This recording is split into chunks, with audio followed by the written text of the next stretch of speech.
अस्सलाम वालेकुम यूट्यूब के दोस्तों, उम्मीद है आप लोग ठीक ठाक होंगे। दोस्तों असल में थोड़े दिन से मेरी तबीयत ख़राब थी और जिसकी वजह से मैं कुकिंग नहीं कर सकी थी। और अल्हम्दुलिल्लाह अब मेरी तबीयत बहुत बहुत ठीक हो गई है। और बहुत बहुत क्यों ठीक हो गई है। इसमें हम लोग डाल रहे हैं ये गोश्त है, ठीक है।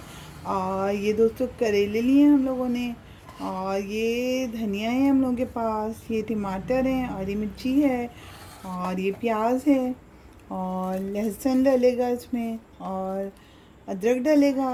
और दोस्तों बस ये सब डाल के अब हम देखते हैं किस तरीके से हम बनाएंगे। अब आप साथ साथ रहिएगा मेरे।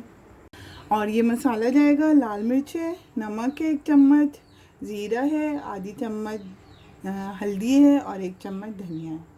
ये सब जाएगा इसके अंदर इस तरीके से। और फिर हम लोग कर देंगे कुकर का ढक्कन बंद और इसको थोड़ी देर तक चलाना है दोस्तों, क्योंकि छोटा गोश्त है, जल्दी गल जाएगा ये। फ्रेंड्स ये देखिए, अभी हम ये करेले हैं, इनको अभी छीलेंगे पिलर से और आपके सामने इनको काटेंगे। ये देखिए,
ये देखिए दोस्तों, ये हमने सब कुछ छील लिया अच्छे तरीके से पिलर से। ये देखिए, अच्छे तरीके से हमने इनको छील लिया है।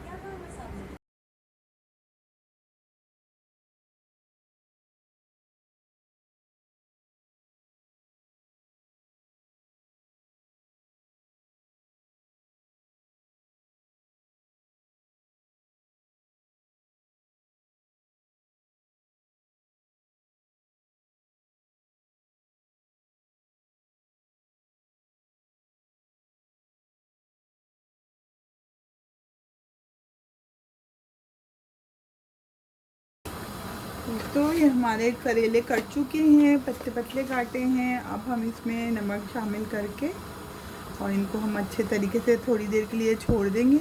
और ये बहुत अच्छे तरीके से इसमें से कड़वाहट निकल जाएगी और ये बहुत अच्छे से हो जाएंगे, प्यारे प्यारे से। और अभी थोड़ी देर बाद मैं आपको दिखाती हूँ कि इनका कितना ज़्यादा पानी निकल चुका है कड़वा, और थोड़ी देर के बाद मिलते हैं। ये देखिए दोस्तों, ये देखिए कितना कड़वा पानी निकला है। और ये भी मज़ीद और भी इसमें है। और ये हम अगर नमक लगा के इसको हम इस तरह रखते हैं तो इसके अंदर से इस तरीके से कड़वा पानी निकल जाता है और बिल्कुल कड़वाहट ख़त्म हो जाती है। लेकिन करेले हैं, कड़वे तो होते हैं ज़रूर, लेकिन वो वाली कड़वाहट नहीं होती कि आप इनको खा नहीं सकें। बहुत टेस्टी और बहुत मज़ेदार बन जाते हैं। अब दोस्तों ये देखिए, इनके धोने का महला आ चुका है और इन्होंने अपना कड़वा पानी इनका ये निकल चुका है, ये रहा, ये देखिए।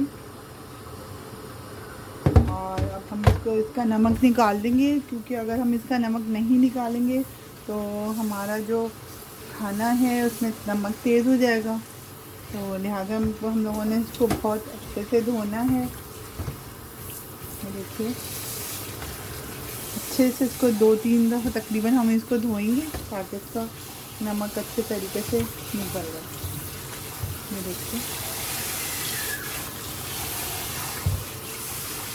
और दोस्तों लोग अक्सर पूरे इसके बीज निकाल लेते होते हैं काटते हुए, तो मैं पूरे बीज नहीं निकालती हूँ, सिर्फ जो इसके पके हुए बीज हैं वो निकालती हूँ। जो कच्चे वाले बीज हैं उनको मैं रहने देती हूँ उनके ज़्यादातर। ये देखिए, ये जो इस तरीके के बीज हैं, कच्चे कच्चे जो हैं इनको मैं रहने देती हूँ, और वो जो थोड़े पक्के सख्त वाले बीज हैं उनको मैं हटा देती हूँ। और इसको हम 1-2 दफ़ा अच्छे से पानी में धोएंगे ताकि अच्छे तरीके से इसका पूरा नमक निकल जाए। ये देखिए। और जब आप बिल्कुल आपके जहन में आ जाए कि अब निकल चुका है इसका पानी, तो अच्छे तरीके से, जब आपको अच्छे तरीके से जहन में आ जाए कि इसका नमक निकल चुका है, तो फिर आप इसको अगले प्रोसेस में लेके जाएंगे। अभी हम इसको तकरीबन धोने में थोड़ा 1 दफ़ा और धोएंगे, कम से कम इसको हमने 3 दफ़ा धोना है। फिर देखिए दोस्तों, हमने कढ़ाई के अंदर ऑयल डाल दिया और वो गर्म हो रहा है। और इस कढ़ाई के अंदर फिर हम लोगों ने अभी डालने हैं करेले, जो कि हमने अभी बहुत अच्छे से नमक निकाल चुके हैं। और मज़ीद इनके अंदर से हमें अच्छे तरीके से इस तरीके से नमक निकालना है, पानी निकालना है नमक वाला, और बिल्कुल अच्छे तरीके से इनको हमने इसके अंदर डालना है।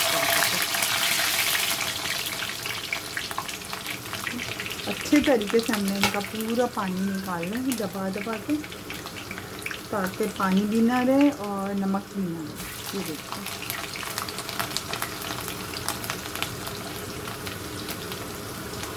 और ये बेशक जितने ज़्यादा होते हैं, लेकिन ये कटने के बाद फिर तलने के बाद बहुत थोड़े से हो जाते हैं, और फिर घर वालों को शिकायत होती है कि आपने इतने थोड़े से करेले क्यों डाले। तो लिहाजा करेलों को हमें ज़्यादा लेना पड़ता है, क्योंकि सबको बहुत ज़्यादा पसंद है हमारे घर पे। और दोस्तों फ़ायदेमंद भी है ये, क्योंकि ये खून को साफ़ करते हैं। इनके और भी बहुत सारे फ़वाइद हैं। देखिए,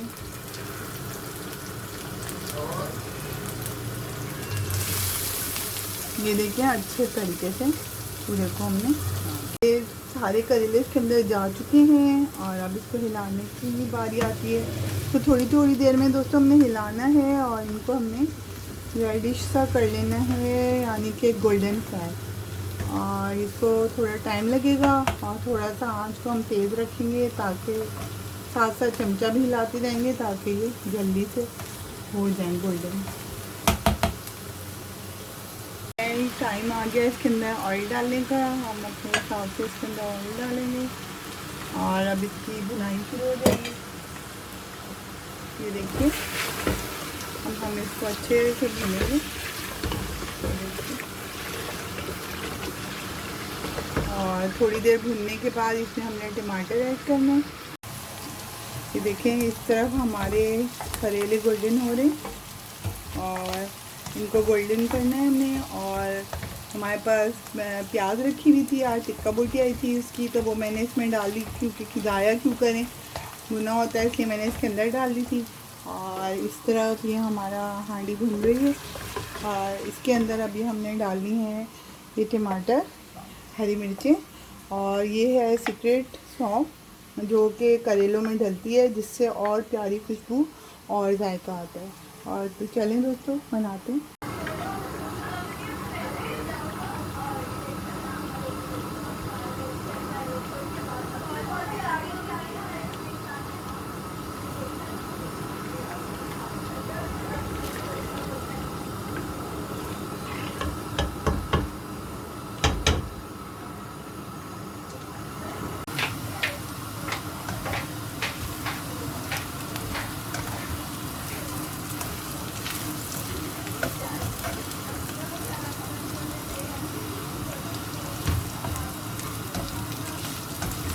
दोस्तों ये देखिए, ये हमारे ब्राउन हो चुके हैं करेले, और थोड़े थोड़े हमें ऐसा रखने पड़ेंगे ताकि ये अच्छे लगते हैं खाने में।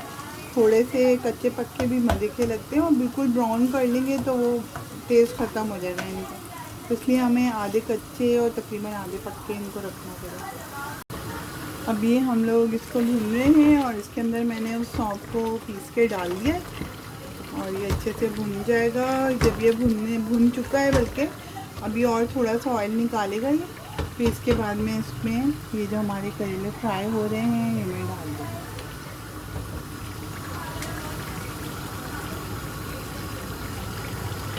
देखिए ये तेल छोड़ रहा है, ये आपके सामने देखें ऑयल निकल रहा है। बस ये ऑयल जैसे ही इसका ऑयल निकलना शुरू हो जाएगा, हम लोग इसको इसके अंदर में डाल दूँगी और थोड़ी देर इसको भून लेंगे।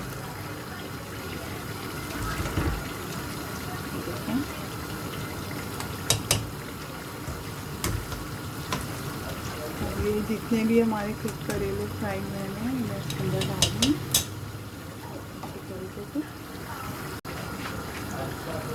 ये हमने सारे करेले इसके अंदर अभी हमने पलट दिए कढ़ाई को, और थोड़ी देर हमने इसको भूनना है अच्छे तरीके से।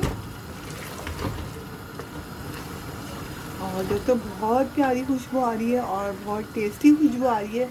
ऐसे लग रहा है कि खा के भी बहुत टेस्टी लगेंगे ये, और ज़रूर आप लोग ट्राई कीजिएगा इसको। और ये बहुत मज़ेदार करेले बनते हैं इस तरीके से। और जबकि गोश्त भी भुना हुआ है और हमारे करेले भी फ्राई हुए हैं, और हमें अब इसमें क्या ऐड करना है, प्याज। ये हमने इसके अंदर प्याज डाल दिए, देखिए कच्ची, और इसको थोड़ा सा चमचा हिलाने के बाद हमने इसको दम पर रख देना है हंडिया को। और बस हमारी हंडिया रेडी हो गई। तो इसको थोड़ा सा हमने इसमें चमचा हिलाना है और इसको हमें दम पे रखना है। ये देखिए फ्रेंड्स, अब मैंने इसमें प्याज डाल दिए। प्याज डालने के बाद अब ना इसको मैं दम पे रख दूँगी, और समझ लें हमारी हांडी रेडी हो गई है। फिर मैं आपको दिखाती हूँ। ये देखिए दोस्तों, हमारा करेले गोश्त तैयार हो गया है, और बहुत टेस्टी, बहुत मज़ेदार। और ज़रूर उसको बनाएगा, और मुझे फ़ीडबैक देते रहा कीजिए, ताकि मुझे हौसला अफजाई आती है, और मेरा दिल करता है कि मैं बहुत अच्छी रेसिपीज़ आपके लिए लाऊं। और मुझे और मेरी फैमिली को दुआओं में याद रखिएगा दोस्तों। और मेरे चैनल को सब्सक्राइब कीजिए, लाइक कीजिए, शेयर कीजिए, और अपना बहुत बहुत ख्याल रखिए। अल्लाह हाफिज़।